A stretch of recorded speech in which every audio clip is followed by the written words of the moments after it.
Yang pertama dilakukan oleh orang yang percaya kepada Kristus itu adalah memiliki pengharapan atau berpegang teguh kepada Tuhan sebagai Allah yang dipercayainya. Tidak mudah terombang-ambing, tidak mudah terbawa arus, tidak mudah terprovokasi, tetapi menjadi pribadi yang kuat, menjadi pribadi yang teguh, menjadi pribadi yang memiliki prinsip dan keyakinan dalam kehidupannya bahwa apa yang sedang dikerjakan dan dipercayainya adalah benar-benar daripada Tuhan.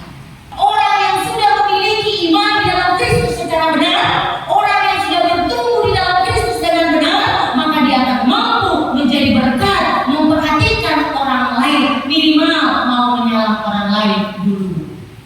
Salaman itu sepele, Bapak Ibu, sepele kelihatannya, tetapi bersalaman itu menjadi hal yang sangat berat apabila hatimu dan hatiku tidak sinkron. Kuncinya di hati.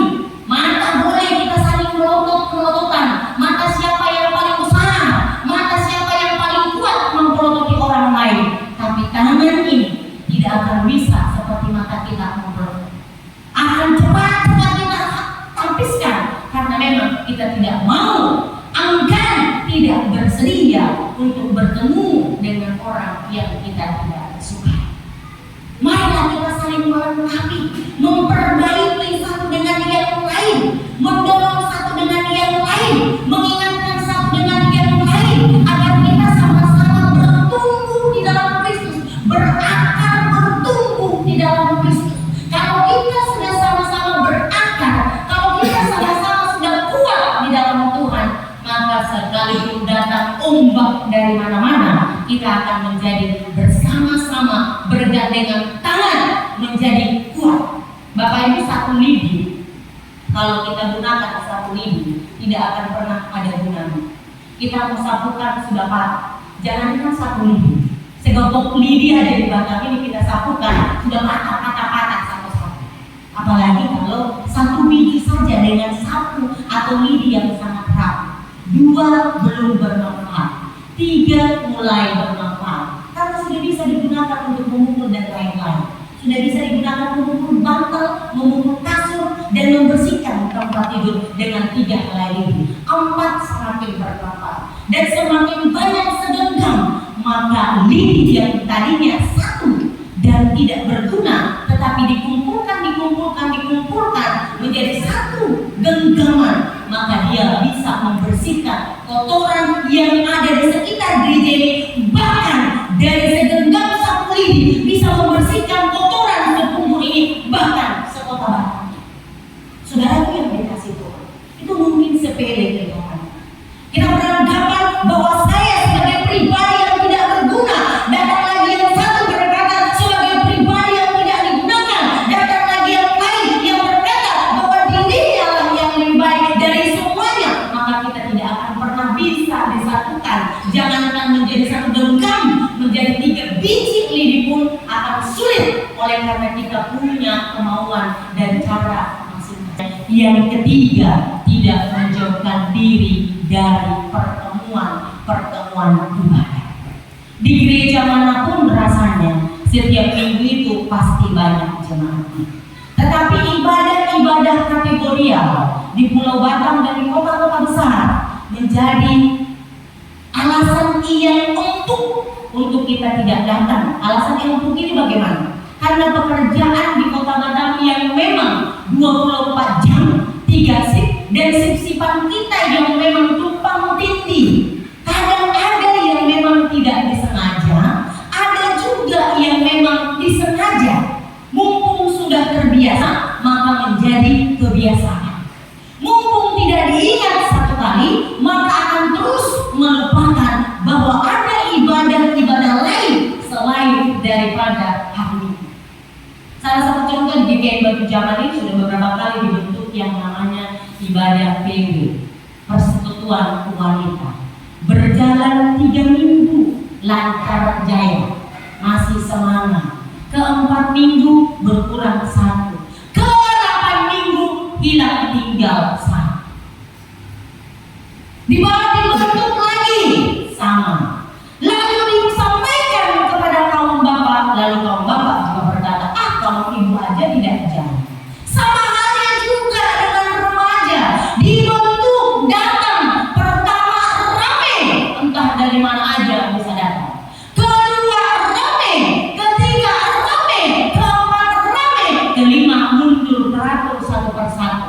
mulai dijemputin, datang, lalu hilang lagi, datang, masih bagus, hilang datang, berarti masih terdeteksi keberadaannya. Tapi bagaimana kalau hilang yang berat? Bagaimana mencari? Ketika dicari, yang disalahkan adalah yang mencari, bukan yang dicari yang merasa bersalah, tetapi yang mencari justru disalahkan. Kenapa terlalu lama kami tidak dicari? Kenapa kami dibiarkan hilang? Kenapa kami dibeginikan dan lain sebagainya? Lalu mulai dari atas sampai ke bawah menjadi orang yang salah. Bapak Ibu saudaraku yang dikasih Tuhan, di sini dikatakan janganlah kita menjauhkan diri dari pertemuan ibadah kita. Pertanyaan saya, seberapa pentingkah ibadah itu Bapak Ibu? Penting tidak ibadah itu? Penting. Kenapa Bapak Ibu beribadah? Boleh sebelah sini? Kenapa Bapak Ibu sebelah sini banyak? Ini tadi penumpang sebagian sudah turun, kapal, anak-anak. Kenapa Bapak Ibu beribadah hari ini? Ya ini penting katanya. Jangan pikir Bapak Ibu melihat saya bisa ingat semua khotbah ini. Nanti ditanya khotbah tadi, dari mana tadi gini juga ya? Mending saya tanya dulu. Bapak Ibu, penting gak ibadah? Penting tadi kan? Kenapa penting? Sebelah kanan bersekutu, Bu. Oh, bersekutu. Kata bersekutu. Dengan siapa nih bersekutu ini, Bu? Dengan Tuhan. Ya, maaf dengan sesama jemaat lainnya. Bapak Ibu sini, jangan pula diambil Jawa, udah diambil Jawa berganti sana. Itu namanya tukang contek, itu gak kreatif, harus kreatif. Kenapa Bapak Ibu? Mengejar Tuhan. Gimana Pak? Mengejar Tuhan. Mengejar Tuhan itu artinya ingin dekat dengan Tuhan. Yang lain, satu lagi, dua di sini, harus dua di sana. Untuk bersyukur, puji Tuhan kalau Bapak saya itu hari banyak. 1, 2, 3, 4, 5. Kalau saya 3 ini saya sering kali lupa. Saya masih pikir dia anak lagi umur 17 tahun, ternyata sebentar lagi sudah menjadi bapak beneran. 1, 2, 3, 4, 5, 6. Ya, 6 dengan bapak gembala 7. Kalau bapak hari ini, apakah minggu depan yang 7 ini tetap ada atau hanya yang baju putih yang tinggal? Perhatikan siapa yang baju putih, dirinya masing-masing. Jangan lihat baju orang lain. Perhatikan, ada yang baju putih, ada yang baju bagus saja yang tinggal, atau dan lain-lain. Ibu-ibu berapa banyak? 1, 2, 3, 4. Oh, juga ibu-ibu. 5, 6, 7, 8, 9, 10. 10 kalau ibu, khusus yang ibu-ibu yang sudah menikah. Apakah minggu depan ini ada kalau ibu ini sejarah kurang dari 10? 11. Ada 11, kata harus menggendong dulu. 11. Remaja pemuda 1, 2, 3, 4, 5, 6, 7, 8, 9. Banyak. 10. 10 tambah 11, 21 tambah 7. Berapa itu? 29 orang dewasa. Tambah lagi di sini rupanya 10, 11. 11 tambah 11, 21 tambah 7, 29 orang dewasa. Sudah kelihatan banyak seperti ini. Apakah minggu depan sama seperti ini? Bapak Ibu yang bisa menjawab. Yang jelas firman Tuhan katakan, Bapak Ibu saudaraku yang dikasihkan, janganlah kita menjauhkan diri dari pertemuan ibadah seperti dibiasakan oleh beberapa orang. Jangan menjauhkan diri dari pertemuan ibadah seperti yang dibiasakan oleh beberapa orang. Bukan saya yang menyampaikannya, tetapi penulis kitab Ibrani ini berkata bahwa ternyata dari dulu sampai sekarang sudah terbiasa orang mengesampingkan yang namanya ibadah. Walaupun kita tahu bahwa kita bersekutu dengan Tuhan, kita juga bersekutu dengan sesama. Di lingkungan rumah kita kadang-kadang kita tidak kenal tetangga. Jujur Bapak Ibu, kalau di sini jarang mungkin kami bertemu.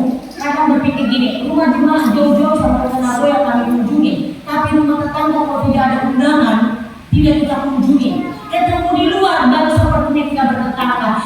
Bapak Ibu ternyata kenalnya di luar. Barangkali bukan hanya kami, Bapak Ibu juga demikian. Bapak Ibu punya waktu untuk berkunjung ke tetangga, tetapi tetangganya sibuk tutup pintu dan lain sebagainya. Sehingga kita tidak memiliki waktu untuk bercengkrama, untuk mengobrol satu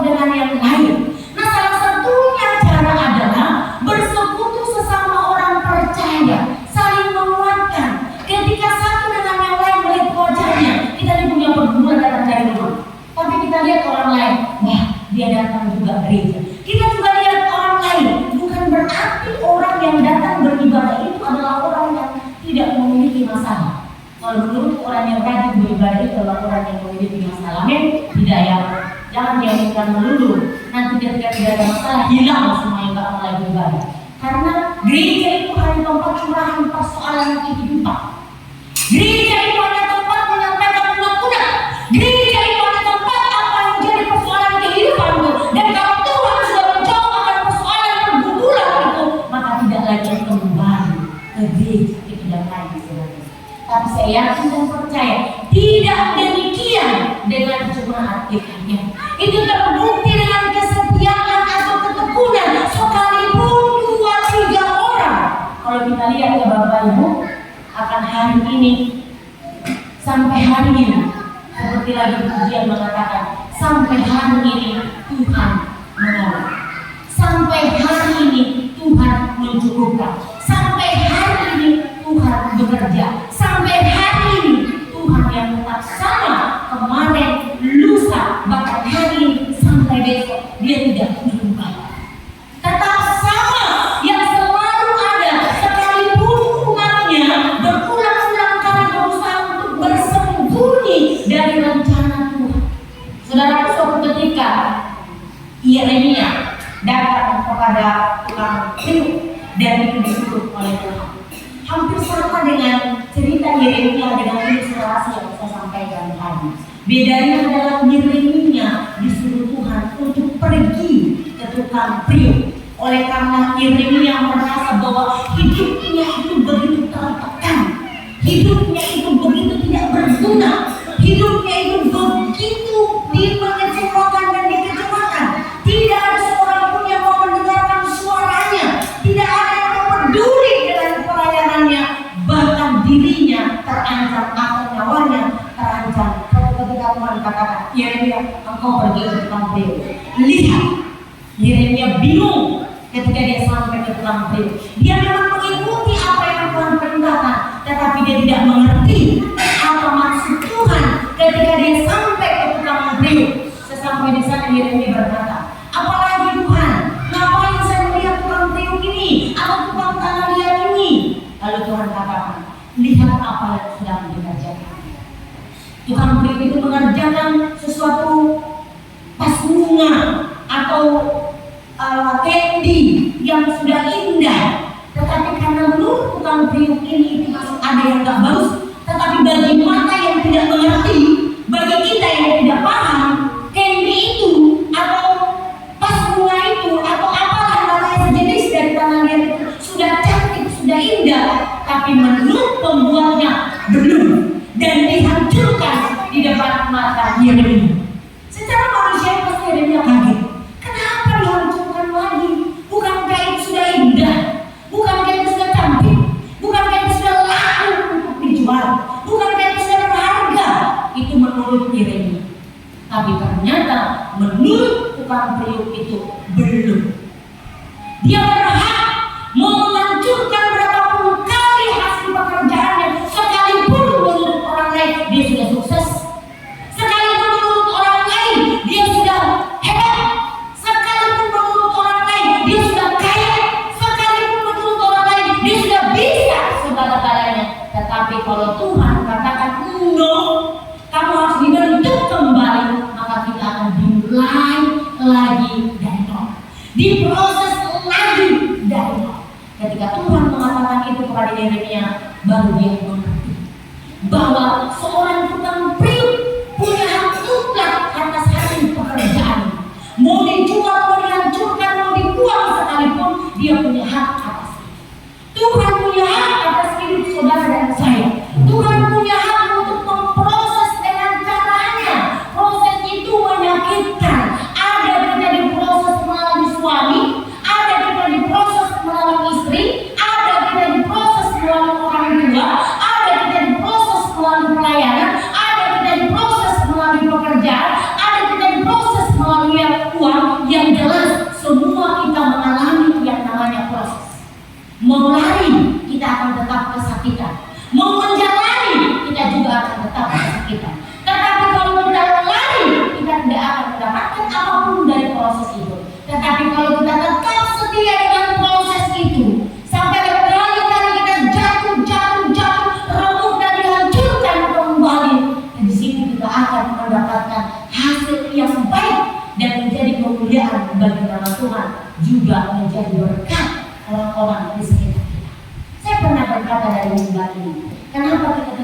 melihat perubahan.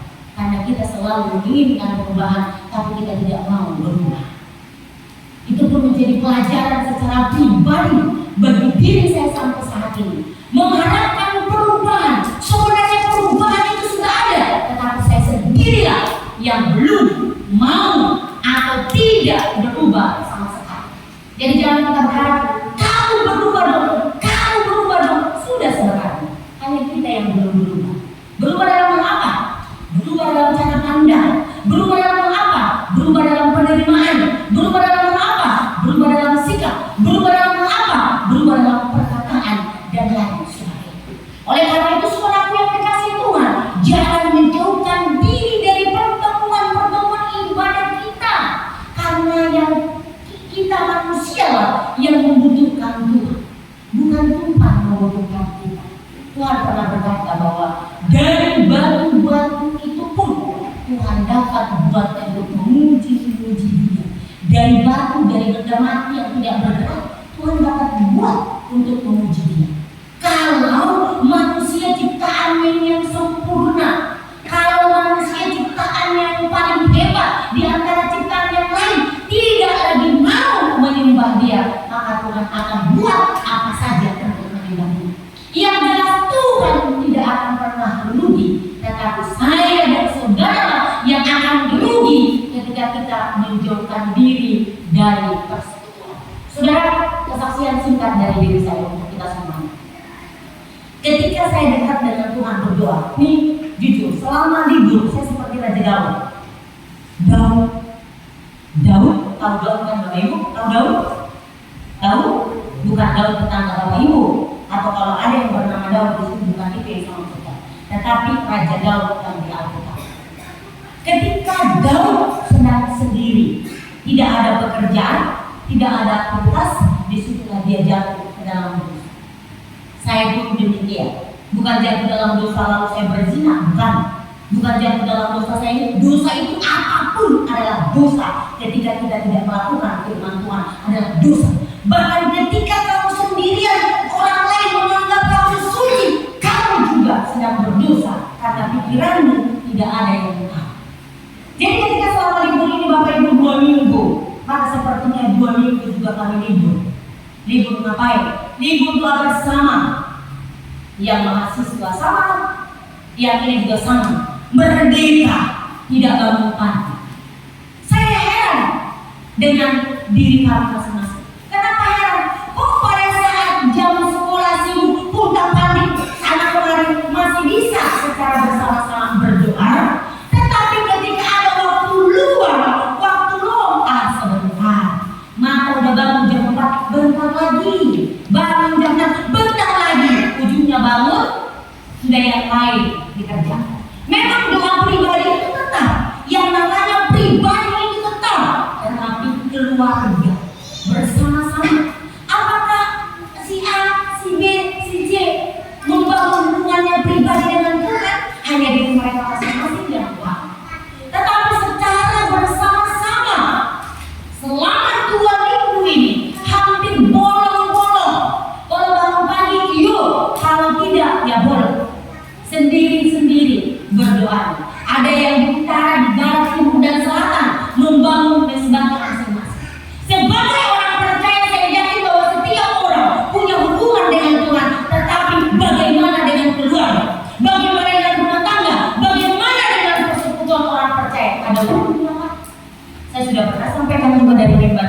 Jika tidak ada waktu sekali setiap hari, sekali sehari, sekali 3 hari, tidak ada sekali seminggu, sekali sebulan, tetapi jangan sampai sekali setahun. Jangankan doa bersama, makan bersama pun kadang tidak memiliki uang.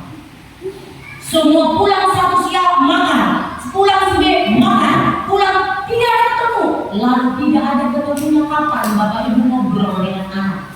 Kapan Bapak Ibu sebagai suami istri ngobrol? Oh, kalau suami istri di kamar. Kapan Bapak Ibu dengan anak-anaknya? Kapan Bapak Ibu dengan yang lainnya? Kita sudah sediakan waktu saja untuk komunikasi. Kadang-kadang komunikasi masih bisa lost, tidak nyambung. Apakah seperti istilah tidak berdoa, tidak ada berkat? Sedikit berdoa, sedikit berkat. Banyak berdoa, banyak berkat. Sedikit berkomunikasi, tidak ada sedikit masalah. Banyak berkomunikasi, banyak masalah. Tidak berkomunikasi, tidak ada masalah. Kalau seperti itu oke-oke aja. Tapi justru tidak ada komunikasi, maka masalah yang paling besar. Saudara yang dikasih Tuhan Yesus Kristus, karena itu dikatakan, tetapi marilah kita saling menasihati, semakin giat melakukannya menjelang hari Tuhan yang mendekat. Hari Tuhan itu menyeramkan kalau kita baca di dalam perjanjian lama. Kalau orang Kristen bicara tentang kiamat, bukan hanya orang Kristen, semua orang pasti takut seram dengan hari Tuhan. Tetapi kita selalu berpikir bahwa hari kiamat itu kan kita tidak tahu apa. Betul kan? Makanya Yesus tidak pernah memberitahu. Kita tidak tahu kapan datangnya hari Tuhan. Oleh karena kita tidak tahulah, makanya di dalam kitab Tesalonika dikatakan, hendaklah kamu senantiasa berjaga-jaga. Bahkan harus menganggap dan memperlakukan hidup ini seperti besok mau mati. Nah, kalau bicara tentang mati, tidak banyak orang Kristen yang mau dengar itu. Lama jangan bakar. Gak ada yang mau kayak gitu kalau bicara tentang kematian. Padahal umur manusia dari sebelum dilahirkan ke dunia ini sampai dia tua, kalau diperkenankan oleh Tuhan, tidak ada seorang pun yang tahu. Oleh karena itu Bapak Ibu Saudaraku yang dikasihi Tuhan, marilah kita berpegang teguh kepada iman kita Yesus Kristus. Dan yang kedua, marilah kita saling melengkapi, saling mendorong satu dengan yang lain agar kita menjadi jemaat yang bertumbuh, berlomba-lomba bertumbuh, tapi tidak pernah mengikut orang lain, saling menguatkan. Dan yang ketiga, mencintai yang namanya ibadah, tidak melupakan ibadah dan selalu memberikan waktu untuk beribadah, baik ibadah pribadi, ibadah keluarga, bahkan ibadah-ibadah yang dilakukan oleh gereja. Tuhan Yesus memberkati. Kita akan berdoa sama Bapak Ibu dan kita menyanyikan pujian, serahkanlah hidupmu padanya, serahkanlah seluruh persoalan.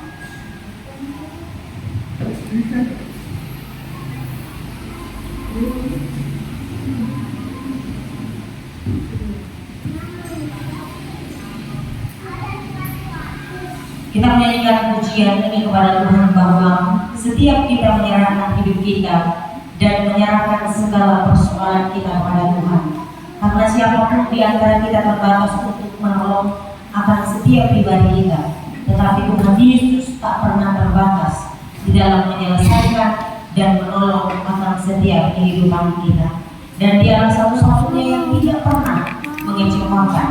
Dia tidak pernah meninggalkan.